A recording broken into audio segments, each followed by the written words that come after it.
Hello guys, स्वागत है आपका अपने यूट्यूब चैनल स्टडी विद अमन कुल में। आज हम क्लास 10 के बच्चों के लिए आपका जो एनालिटिकल पैराग्राफ आता है उसके बारे में डिस्कस करेंगे। एनालिटिकल पैराग्राफ जो होता है वो आपका एक पाई चार्ट के अकॉर्डिंग आ सकता है, या फिर आपको कोई इन्फॉर्मेशन दे रखी होती है, आपको उसके बारे में डिटेल एक्सप्लेन करना होता है।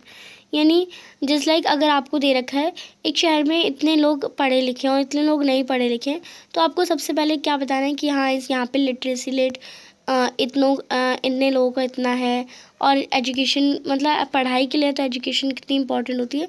तो स्टार्टिंग से एट द एंड कैसे आपका जो फॉर्मेट होता है एनालिटिकल पैराग्राफ का, बिकॉज आपका ये दो ही आपके ग्रामर के राइटिंग सेक्शन में टॉपिक आ रहे हैं, एक इनफॉर्मल लेटर और एक आपका एनालिटिकल पैराग्राफ। फॉर्मल लेटर आ रहे हैं। फॉर्मल लेटर जो है मैं वो आपका करवा चुकी हूँ। आपका एनालिटिकल पैराग्राफ जी बहुत इंपॉर्टेंट आता है, एंड इसके कुछ एग्जाम्पल्स देख के हम इसे लिखना देखेंगे कैसे आप सॉल्व करते हैं। तो सबसे पहले हम देखते हैं, सबसे पहला एग्जाम्पल है हमारा, यहाँ पे एक पाई चार्ट आपको दे रखा है जो कि अल्टरनेट सोर्स ऑफ एनर्जी को डिपिक्ट करता है, यानी इसके बारे में बता रहा है, जो कि फ्यूल गैसेस को रिप्लेस कर रहा है। The need to switch over to other sources. Moreover, the sources shown below are 80% renewable, thus enabling sustainable development. The survival of the planet lies in the positive life cycle, where natural resources are replenished and the man need is also met. आपको एक analytical paragraph बताना है। The need of N R alternate source of energy, यानी alternate source of energy कितनी ज़रूरत है हमें, आपको 100 से 120 वर्ड्स में लिखना है। और आप नीचे जो फिगर दे रखा है उसके में क्लू भी ले सकते हैं। यहाँ पे सबसे पहले फिगर को आपको समझना है। 80% रिन्यूएबल है, जिसमें हाइड्रो इतना है, बायोमास का इतना है, आपका विंड एनर्जी का इतना है, और बायोगैस का इतना है, और सोलर का इतना है। ये सारी हमारी क्या है, अल्टरनेट सोर्स ऑफ एनर्जी है। तो टॉपिक आपको पता है, ये टॉपिक दे रखा है। इस टॉपिक के बारे में आप कैसे लिखेंगे, सबसे पहले हमें सोर्सेज दे रखे हैं। तो सोर्सेज यानी रिसोर्सेज की बात करें, रिन्यूएबल रिसोर्सेज, रिन्यूएबल जिनको हम इजीली रिन्यू कर सकते हैं, यानी इजीली इन्हें हम रिसाइकिल कर सकते हैं। ऐसे रिसोर्सेज नेचुरल रिसोर्सेज हो जिनके जो कि रिप्लेनिश होते हैं या रिप्लेस हो सकते हैं कंस्टेंट यूज़ के द्वारा। यानी स्टार्टिंग हम कह रहे हैं कि उनके बारे में बता रहे हैं। तो द नेचुरल रिप्रोडक्शन और अदर रिकरिंग प्रोसेस, जो रिन्यूएबल रिसोर्सेज है वो हमारी अर्थ के नेचुरल इन्वायरमेंट का पार्ट होती है, और इकोस्फेयर का ये लार्जेस्ट पार्ट होती है। एक पॉजिटिव लाइफ साइकिल या कि इंडिकेटर होता है रिसोर्स सस्टेनेबिलिटी का। It is up to man to ensure that positive recycle is sustain. The use of petroleum, यानी पेट्रोलियम का यूज़ एज अ फ्यूल हम यूज़ करें तो ग्लोबल वार्मिंग और ओशन एसिडिफिकेशन ज़्यादा बढ़ेगा, और लोग की लाइफ को भी इम्पैक्ट करेगा और इकोसिस्टम को भी। इसलिए हम क्या यूज़ करते हैं, सोलर एनर्जी यूज़ करते हैं, विंड करते हैं, बायोमास, हाइड्रो वगैरह यूज़ करते हैं। यानी biomass, wind energy have to be explorated in all scenes. यानी हमने अपना पाई चार्ट के टॉपिक यूज़ कर लिया। यानी सबसे पहले हमने क्या यूज़ करा, अपने उसकी इंफॉर्मेशन। सबसे पहले आप इंफॉर्मेशन से यूज़ करते हैं। थोड़ा water is important for generating electricity, हमें पता है वाटर इंपॉर्टेंट है इलेक्ट्रिसिटी जनरेट करने के लिए, हाइड्रो इलेक्ट्रिक प्रोजेक्ट्स के लिए। तो and cause loss of land, disturb surrounding aquatic ecosystem, score riverbeds, displace people and wildlife, and lead to loss of water due to evaporation. जो हमारी alternate energy है, resources जैसे सोलर, विंड और biomass, biogas, वो भी हमें explore करनी चाहिए। 80% रिसोर्स हैं वो रिन्यूएबल हैं, but absence of sustainable development, यानी अगर हम इनका सही यूज़ नहीं करेंगे तो वो पॉसिबल नहीं होगा। तो हमें होप और प्रे करना चाहिए कि विजडम जो है वो old colder change giving way to new, यानी हमें ओल्डर्स की रिस्पेक्ट भी, और आगे इन्हें फ्यूचर की रिक्वायरमेंट्स को पूरा करने के लिए भी यूज़ करना चाहिए। तो कुछ इस टाइप के आपके एनालिटिकल पैराग्राफ होते हैं। आपको सबसे पहले पाई चार्ट में जो दे रखा है इन्फॉर्मेशन, आपका जो टॉपिक दे रखा है उसके बारे में आपको खुद अपने बारे में अपने से लिखना होता है। देन जो पाई चार्ट में दे रखा है वो इन्फॉर्मेशन लिखनी होती है, और देन कंक्लूजन आपको ऐड करना होता है। नेक्स्ट जो टॉपिक है वो हम लेंगे, अब हमें जो एनालिटिकल पैराग्राफ होता है वो पाई चार्ट भी दे सकते हैं, या फिर हमें इंफॉर्मेशन लिखी हुई है वो उसी के बारे में हमें और डिटेल में लिखना होता है। तो अगर आपको पाई चार्ट वाला नहीं आना तो आप इस वाले का भी देख सकते हैं। तो अब हम ये वाला एग्जांपल सॉल्व कर देंगे। कोविड-19 केसेस जो हैं वो सारी डेवलप्ड इकोनॉमिक्स को उनके घुटनों पे ला चुकी है। Rumours that the virus was created in Wuhan, और मतलब ये अफवाहें हैं कि वुहान लैब में चाइना में so the dragon can realise its dream of becoming the most powerful country in the world is doing rounds. यानी रूमर्स यानी ऐसी अफवाहें फैली हैं कि वुहान लैब में चाइना में सबसे पहले फैला था, और इतनी तेज़ी से फैला कि वो एक कंट्री जो पावरफुल बन गई। आपको एक एनालिटिकल पैराग्राफ बताना है। इस कोविड-19 ये बायोलॉजिकल वॉरफेयर यानी क्या वो ठीक है, वो आपको बताना है। अलार्मिंग यानी कोविड-19 केसेस के बारे में बताना है। डेवलप्ड कंट्रीज़ जो अपने घुटनों पे आ गई हैं उनके बारे में बताना है। रूमर्स जो कि वुहान लैब के अकॉर्डिंग आई थी is making round, no scientific evidence, क्योंकि आपके पास साइंटिफिक एविडेंस नहीं है, इसलिए आपको इनके बारे में बताना है। नो क्योर नो वैक्सीन यानी अभी तक कोई इलाज नहीं है, कोई वैक्सीन नहीं है। रेस फॉर क्योर यानी ठीक करने के लिए वैक्सीन स्टार्ट हुई है, उसके बारे में। और सोशल डिस्टेंसिंग यानी ये कि यही वे है, सैनिटाइजिंग, डेवलपिंग हेल्थिंग हैबिट्स, ये सारे टॉपिक को अंदर रखते हुए आपको ये सारी बातें लिखनी है। तो सबसे पहले हम कोविड-19 के बारे में लिखें तो अलार्मिंग राइज ऑफ कोर्स यानी जो कोविड-19 के केसेस हैं वो इतनी ज़्यादा अनप्रेसिडेंटेड बढ़े जा रहे हैं। The world was caught on awareness unwares by this killer virus, and the even most powerful and technological advanced countries were brought to their knees। यानी इतना ज़्यादा ये हमारा जो वायरस है वो फैल गया है, इतना पावरफुल, और इतनी टेक्नोलॉजिकल एडवांस कंट्रीज़ भी अपने घुटनों पे आ गई हैं।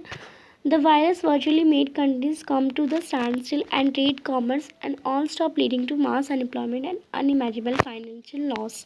यानी ट्रेड में, कॉमर्स में सब कुछ ठप पड़ गया, बहुत ज़्यादा अनएम्प्लॉयमेंट यानी किसके सबकी नौकरी छूट गई, और एक अनइमेजिनेबल यानी सोचा भी नहीं जा सकता इतना ज़्यादा फाइनेंशियल लॉस हुआ है, सफरिंग हुई है। बहुत ज़्यादा लोग जो है वो अपनी लाइफ्स खो चुके हैं, अपनी लाइवलीहुड्स खो चुके हैं, अपने गहने का सब कुछ खो चुके हैं। एक further search of a vaccine has already begin in most countries, यानी वैक्सीन बनाने की जो स्टार्टिंग है वो सारी कंट्रीज़ में स्टार्ट हो चुकी है ज़्यादातर। It will hit the market one does not know. In addition, in the coronavirus pandemic, the spread of disinformation and conspiracy theories regarding the intentional nature of the virus, यानी अब इस virus का corona virus pandemic में ही बहुत सारी disinformation फैल रही है कि इस वायरस का नेचर क्या है, ये लेबोरेटरी से आया या बायोलॉजिकल वेपन है, कहाँ से सर्कुलेट हुआ है। Reliable scientific evidence has refuted such assertions, यानी जो साइंटिफिक एविडेंस है वही इन्हें असर्शंस को, इन कथन को सही कह सकते हैं।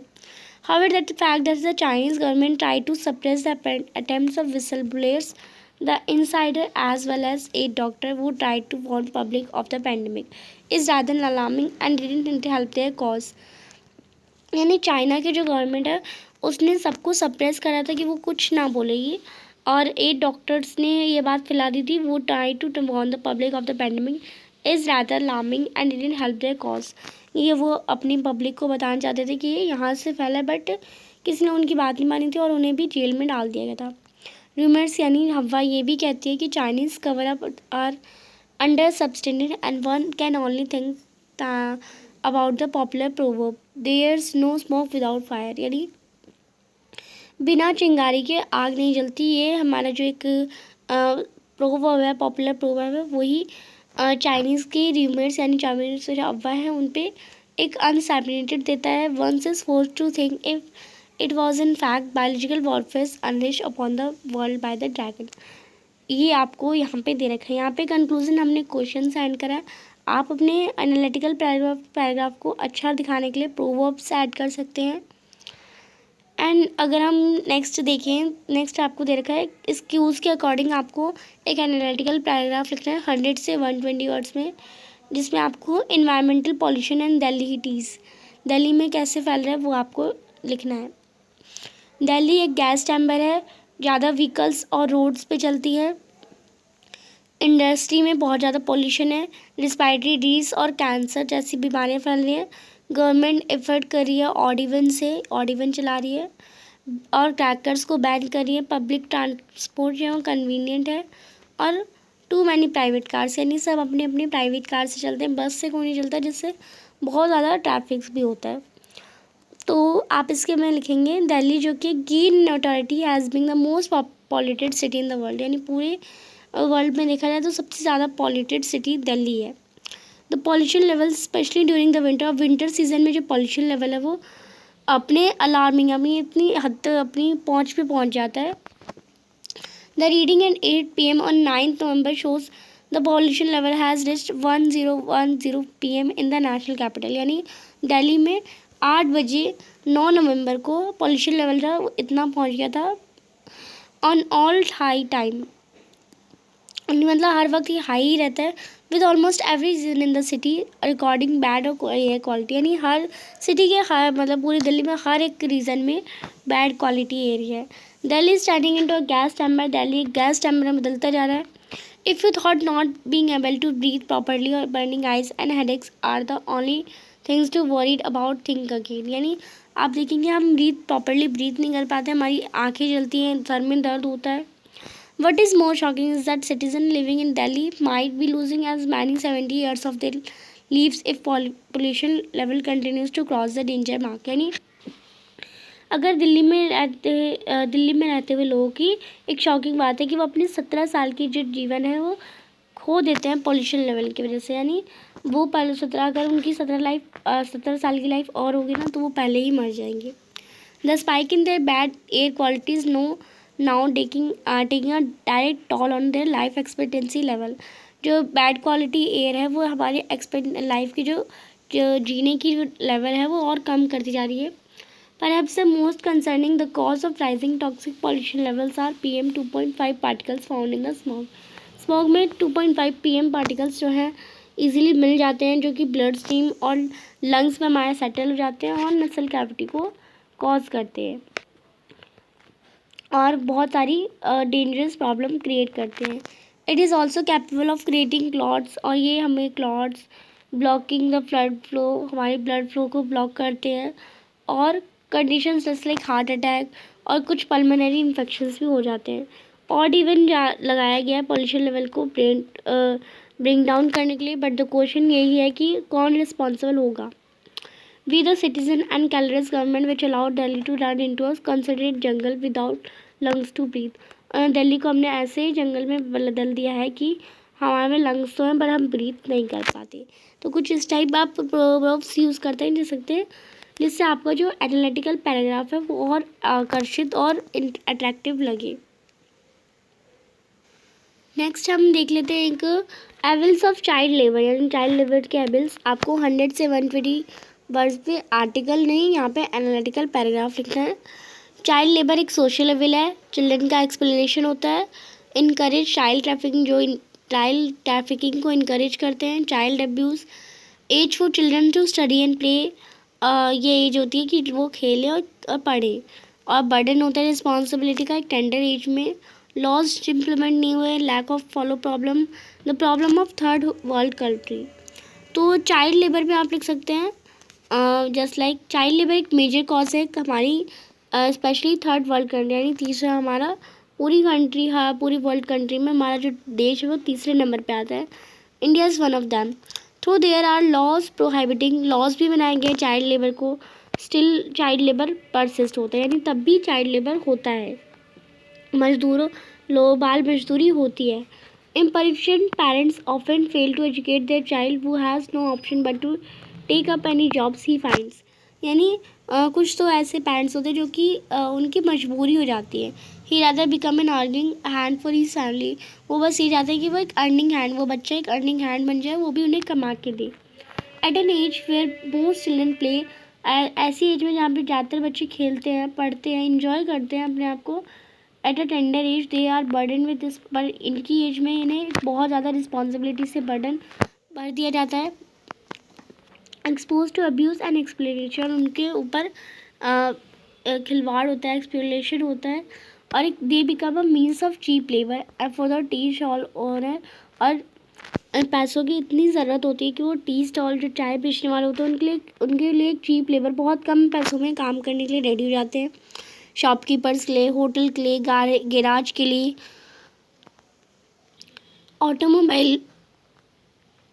ऑटोमोबाइल वर्कशॉप्स के लिए, डोमेस्टिक हेल्प के लिए, school and having 2 square meals for millions of child labour is but a dream. School जो है वो सभी के लिए होता है, बट बहुत सारे मजदूर बाल मजदूरी जो बच्चे बाल मजदूरी करते हैं उनके लिए एक ड्रीम ही रह जाता है। What is was that child labor often magnified into deeper problems like child trafficking and sexual abuse. We certainly can stop this malpractice by becoming a social responsible consumer. Charity begins at home. If you see a neighbor engaging a child as a domestic help or a hotel or a garage employing them, tell it is illegal or inform the police. Police awareness then and the will to eradicate social malpractice can do wonders. तो यहाँ पे हम child labour के हमारे जो हमें points देखे थे उसके अकॉर्डिंग हमें और लिख सकते थे। नेक्स्ट यहाँ पे हम देखते हैं, अब हम एक पाई चार्ट वाले पे देख लेते हैं। यहाँ पे क्लूज भी दे रखे हैं, आपको एनालिटिकल पैराग्राफ लिखना है 100 से 120 वर्ड्स में। Anxiety of parents and reopening of school, यानी जो पेरेंट्स परेशान हो रहे हैं कि स्कूल रीओपन हो रहे हैं। You could also use the words points, यानी नो क्योर येट फॉर, यानी कोविड-19 का अभी तक कोई इलाज नहीं आया, कोई वैक्सीन नहीं आई है, बहुत ज़्यादा डेंजर है और बहुत ज़्यादा प्रॉब्लम है। Asymptomatic cases are carrier, difficult for children to adhere to social distancing, और स्कूल में सोशल डिस्टेंसिंग कैसे वो फॉलो करेंगे, और slight negligence can lead to contacting the disease. अब यहाँ पे आप देखिए इस पाई चार्ट को देखना है। इंडिया में जो नंबर ऑफ़ स्टूडेंट हैं वो पर class is high and other than light school classroom are not well ventilated, यानी ज़्यादातर स्कूल में क्लासरूम भी अच्छे नहीं हैं और स्कूल स्टार्ट हो रहे हैं। सैम्पल 2024 डिस्ट्रिक्ट का और 18,000 पेरेंट्स का लिया गया है। यहाँ पे जो पिंक कलर है 37% जो पीपल है यानी पेरेंट्स है वो चाहते हैं only after new cases in the district and 20 kilometre radius are 0 for 21 days. फिर देन 20% क्या चाहते हैं कि only after new cases are 0 in the country, जब नए केसेस 0 हो रहे हैं तो 21 डेज़ के लिए स्कूल खुले। 60% क्या चाहते हैं only after new cases are 0 in the state for 21 days. 30% क्या चाहते हैं only after the vaccine is out as, and 11% चाहते हैं as per the regular state calendar. And यहाँ पे आप देखिए 38% your child school can operate with social distancing not at all feasible, यानी ज़्यादातर लोगों को नहीं लगता, वेरी डिफ़िकल्ट, बहुत डिफ़िकल्ट लगता है। फिर यहाँ पे समवट कुछ लोगों को थोड़ा बहुत डिफ़िकल्ट लगता है, शुड बी एबल टू 10% को लगता है हो सकता है, एंड 2% को लगता है बहुत ईजी है, और 1% को लगता है कि कुछ कह ही नहीं सकते हो। अब यहाँ पे इसी चार्ट पाई चार्ट को देखते हुए आपको लिखना था, तो एंग्जाइटी ऑफ पेरेंट्स और रीओपनिंग ऑफ स्कूल ये टॉपिक है आपका। कोविड-19 जो है कम्प्लीटली चेंज कर दिया है सबकी लाइफ में, ना कि पेरेंट्स की बस बच्चों की भी।